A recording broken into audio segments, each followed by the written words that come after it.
नमो नमः नमः संस्कृताय। बच्चों, सीबीएसई बोर्ड के कक्षा 10 के लिए निर्धारित पुस्तक संस्कृत भाषा के लिए CMC भाग 2 का प्रथम पाठ सूचि पर्यावरणम पाठ को लेकर के आज मैं आपके समक्ष उपस्थित हुआ।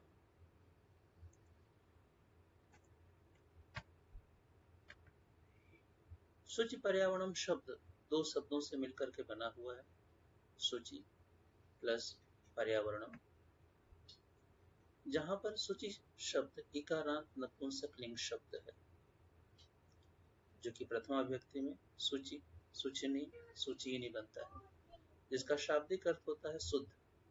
और यहाँ पे सूचि पर्यावरण शब्द में जो सूचि शब्द है यह विशेषण की तरह प्रयुक्त हुआ है। जो दूसरा शब्द है पाठ के शीर्षक में वह है पर्यावरणम। यह एक कृदंत प्रत्यय है, कृदंत शब्द है, और यह जो बना हुआ है ये परि और आंग उपसर्ग के साथ व्री धातु से मिलकर के बना हुआ है। और जो व्री धातु है व्रीय वर्णे स्वादिगण की धातु है। और पर्यावरणम शब्द सूचि पर्यावरणम शीर्षक में विशेष की तरह प्रयुक्त हुआ है और साथ में नपुंसकलिंग का शब्द है। आइए पाठ परिचय प्रारंभ करते हैं। अयम पाठ आधुनिक संस्कृत कवे हरिदत्त शर्मणः लशक लतिका रचना संग्रहात् संकलितोस्ति। अयम यह पाठ है, पाठ आधुनिक संस्कृत कवि हरिदत्त शर्मणः हरिदत्त शर्मा की लशल लतिका रचना संग्रह, रचना संग्रहात् यानी रचना संग्रह से संकलितोस्ति संकलित है। इस गद्यांश में जो अयम पद आया हुआ है यह इदम सर्वनाम का पुल्लिंग का शब्द रूप है और प्रथमा विभक्ति में अयम बनता है एक वचन में, इमो बनता है द्विवचन में और इमे बनता है बहुवचन में। दूसरा शब्द इसमें आया हुआ है कवे। कुछ ऐसे शब्द हैं बच्चों जिनको जानना समझना बहुत आवश्यक है, क्योंकि यदि हम उन शब्दों के विभक्ति रूप आदि को जान लेते हैं तो ऐसे प्रश्न भी आपसे पूछे जा सकते हैं। कोई शब्द दे दिया कवेह में कौन सी धातु है, कौन सा प्रत्यय लगा हुआ है। कवेह शब्द आप बता सकते हैं कवेह में कु धातु है, ई प्रत्यय लगा हुआ है और इसका शाब्दिक अर्थ होता है काव्य का। दूसरी बात यह है कि आप इसमें आपसे प्रश्न पूछ सकता है कि कवेह शब्द किस विभक्ति का रूप है, पंचमी का है, षष्ठी का। पंचमी और षष्ठी दोनों में कवेह बनता है और मूल शब्द इसका होता है कवि।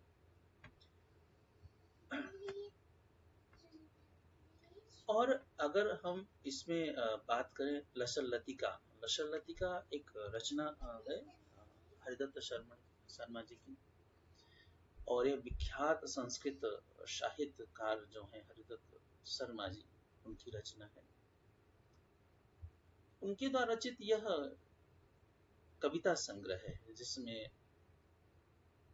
और जिसके लिए उन्हें सन 2007 में साहित्य अकादमी के द्वारा पुरस्कार भी प्राप्त हुआ।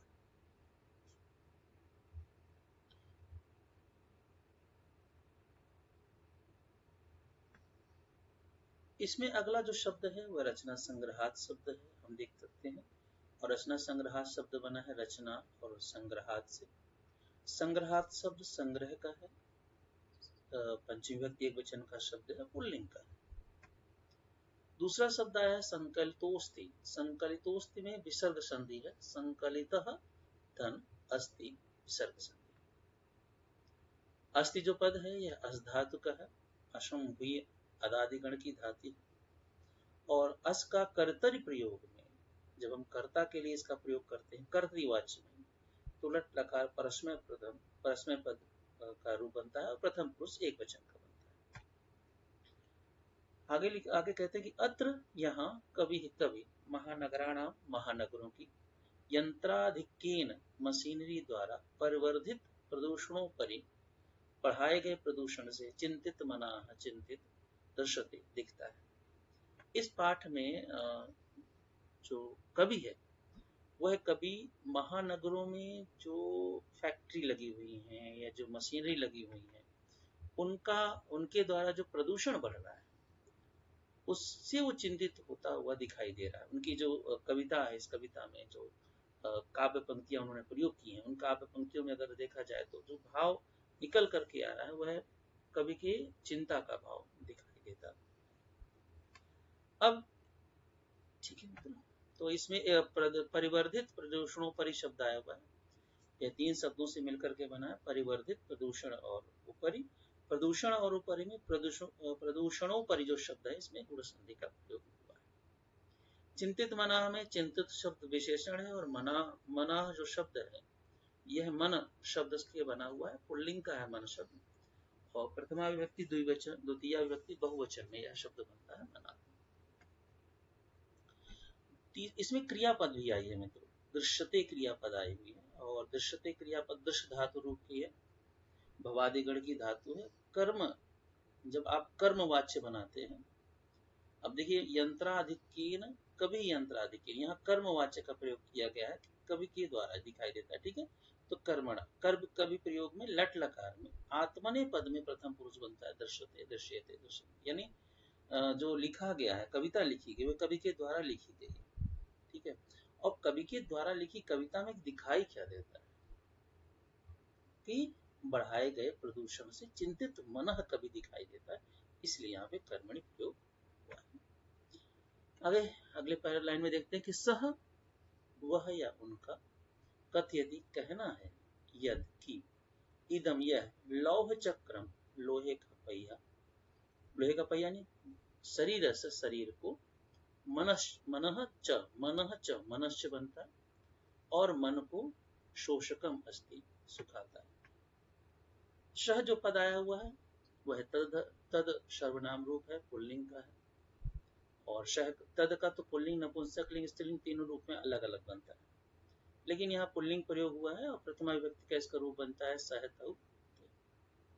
इसमें जो क्रियापद आई हुई है कथयति आई है, सह कथयति, तो कथयति कथ धातु का है, वाक्य प्रबंध अर्थ में चुरादिगण की धातु है, उभयपदी है, अर्थात कथ का उभयपदी, परस्मैपदी और आत्मनेपदी दोनों बनता है। ठीक है मित्रों, और इसका जो अर्थ होता है, कथ धातु का जो अर्थ होता है वो कहना, व्याख्यान करना या बयान करना। ठीक है, व्याख्यान करते हैं। कर्तरी लट लकार, जो यहाँ पे कथयति बना है, कर्तरी लट लकार परस्मैपदी प्रथम पुरुष एक वचन का बनता है, कथयति, कथयतः, कथयन्ति, ऐसे करके मित्रों बनता है। अगला जो वाक्य है वह अस्मादेव वायुमंडलम मलिनम भवति। अब इसमें अस्मादेव इसलिए, वायुमंडलम वातावरण, मलिनम गंदा, भवति होता है। अब कहा अस्मात एव, अस्मात मतलब इससे, एव ही, इससे ही, अस्मात एव में जस्त व्यंजन संधि है, ताको हुआ है, यहाँ पर दा हो गया है और एव जुड़ गया है, जस्त व्यंजन संधि का प्रयोग। आपसे पूछा जा सकता है कि अस्मादेव में कौन सी संधि है, व्यंजन संधि है, स्वर्ग संधि है, विसर्ग संधि है, ऐसा प्रश्न आपसे पूछा जा सकता है। तो अस्मात जो शब्द है यह इदम का पंचमी विभक्ति का रूप है, एक वचन बनता है अस्मात, और ये पुल्लिंग सर्वनाम का रूप है। वैसे इदम का पुल्लिंग, स्त्रीलिंग, नपुंसकलिंग तीनों रूप में बनता है, पर यहाँ पर अस्मात पुल्लिंग का रूप है। कहा कवि, यानी कवि, महानगरीय जीवना, महानगरीय जीवन से, सुदूरम दूर, नदी निर्झरम, नदी झरनों से, वृक्ष समूहम, वृक्ष के झुरमुटों, लता कुंजम, लताओं के बगीचों, पक्षी कुल कलरव कूजतम, पक्षियों की चहचहाट वाले, वन प्रदेशम प्रति, वन क्षेत्र की ओर, गमनाय, जाने के लिए, अभिलषित यानी इच्छा रखता है। अब अगर इसमें हम देखें तो जो गमनाय पद आया हुआ है मित्रों, ये गमन शब्द से बना हुआ है, और यह नपुंसकलिंग का शब्द है। गमन शब्द बनता कैसे है? गम धातु होती है, जिसका अर्थ होता है, जब गम धातु है, गम मतलब जाने की जब इच्छा हो, कहीं किसी स्थान विशेष की इच्छा होती है, तो वहां पे हम उस भाव में लुट लकार का प्रयोग करते हैं और गमन शब्द बनता है। गम्यते जिगूषुणा, जब गम्यते, जब जाने की इच्छा हो, तो वहां पर आप ऐसे जा रहे हो और आप इच्छा से जा रहे हो, तो जब आप इच्छा से जाते हैं तो वहां पे आपका लुट लकार का प्रयोग होता है, तो गमन शब्द ऐसे बनता है।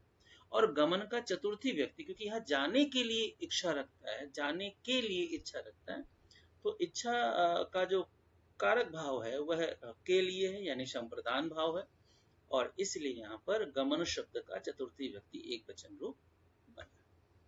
अब अगर हम अभिलषित को देखें तो अभिलषित जो शब्द बना है वो अभि उपसर्ग है, लश धातु है, और ये लश धातु भवादि गण की धातु है, कर्तरी प्रयोग हुआ है, क्योंकि कभी प्रथम यहाँ अभिलषित जो शब्द आया हुआ है वो कवि के लिए आया हुआ है। अभिलषित जो शब्द है वह किसके लिए मित्रों?